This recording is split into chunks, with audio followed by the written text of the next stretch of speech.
स्वागत है आपका संस्कृति चित्र चैनल पर। क्या आप जानते हैं कि ज्ञान और विद्या की देवी मां सरस्वती का एक दिव्य स्वरूप पवित्र सरस्वती नदी कभी भारत की पावन भूमि पर बहा करती थी। उस नदी को गंगा से भी अधिक पवित्र और श्रेष्ठ माना जाता था। पर यह प्रश्न उठता है कि आखिर क्यों यह दिव्य नदी अपने उद्गम स्थल से निकलकर कुछ ही किलोमीटर बहने के बाद रहस्यमय ढंग से लुप्त हो जाती है। इसकी विलुप्ति के पीछे पौराणिक कथाएं जुड़ी हैं, जिन्हें बहुत कम लोग जानते हैं। आज हम आपको सरस्वती नदी के अद्भुत रहस्य और उसके लुप्त होने के पीछे की कहानियां सुनाएंगे। एक समय की बात है जब वैकुंठ धाम में देवी गंगा ने भगवान विष्णु से शिकायत की, प्रभु आप देवी लक्ष्मी और सरस्वती को मुझसे अधिक प्रेम तथा स्नेह प्रदान करते हैं। यह सुनकर गंगा और सरस्वती के मध्य गहन वाद विवाद छिड़ गया। दोनों के बीच की तकरार इतनी बढ़ गई कि वैकुंठ का शांत वातावरण भी अशांत होने लगा। स्थिति को बिगड़ता देख भगवान विष्णु ने वैकुंठ छोड़ने का निर्णय लिया और वहां से अंतर्ध्यान हो गए। उनके जाने के बाद माहौल और भी गंभीर हो उठा। देवी लक्ष्मी ने इस विकट स्थिति को संभालने और गंगा व सरस्वती को शांत करने का बहुत प्रयास किया, किंतु दोनों देवियों के बीच का यह विवाद थमने का नाम ही नहीं ले रहा था। आवेश में आकर सरस्वती ने लक्ष्मी को श्राप दे दिया, तुमने हमारे विवाद को निर्विकार भाव से देखा और कोई हस्तक्षेप नहीं किया, इसलिए तुम पृथ्वी पर एक पौधा बन जाओ। देवी सरस्वती का क्रोध यही शांत नहीं हुआ। उन्होंने गंगा को भी कठोर श्राप दिया, तुम पृथ्वी पर एक नदी बनकर प्रवाहित होगी और पापी मनुष्यों के पापों को समेटोगी।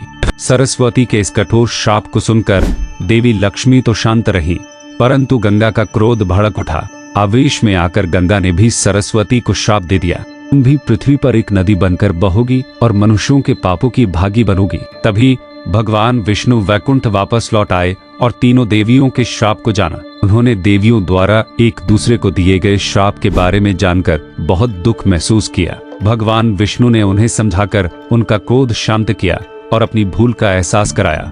उनकी बातों को सुनकर गंगा, सरस्वती और लक्ष्मी को अपनी गलती का बोध हुआ और वे पश्चाताप करने लगी।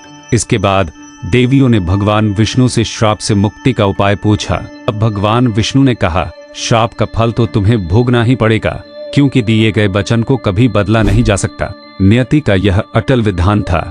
समय का चक्र घुमा और जब संपूर्ण सृष्टि को ज्ञान के प्रकाश की परम आवश्यकता हुई, तब देवी सरस्वती ने अपने एक स्वरूप को हिमालय के ग्लेशियर से अवतरित किया। इसी से एक पवित्र नदी का उद्गम हुआ, जो सरस्वती के नाम से जानी गई। पौराणिक काल में सरस्वती नदी की सुंदरता इतनी अद्भुत और मोहक थी कि देवी देवता भी उसकी ओर आकर्षित हो जाते थे। कहा जाता है कि सरस्वती नदी का जल इतना निर्मल और स्वच्छ था कि पूरी पृथ्वी का प्रतिबिंब उसमें स्पष्ट दिखाई देता था। इसी जल का सेवन कर ऋषि मुनियों ने वेदों की रचना की। पौराणिक कथाओं के अतिरिक्त वैज्ञानिक दृष्टिकोण से देखें तो सरस्वती के विलुप्त होने की कुछ और वजहें भी मिलती हैं।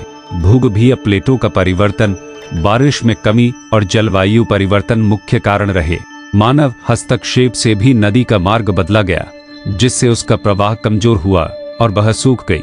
पर सबसे आश्चर्यजनक है कि राजस्थान में गहरी खुदाई से ताजे पानी के स्रोत मिले हैं। माना जाता है कि यही वह जलधाराएं हैं जो कभी सरस्वती नदी के रूप में बहती थी और अब जमीन के नीचे गुप्त रूप से प्रवाहित हो रही हैं। यह अद्भुत रहस्य है। अगर आपको यह कथा पसंद आई तो चैनल संस्कृति चित्र को जरूर सब्सक्राइब करें और बेल आइकन दबाएं।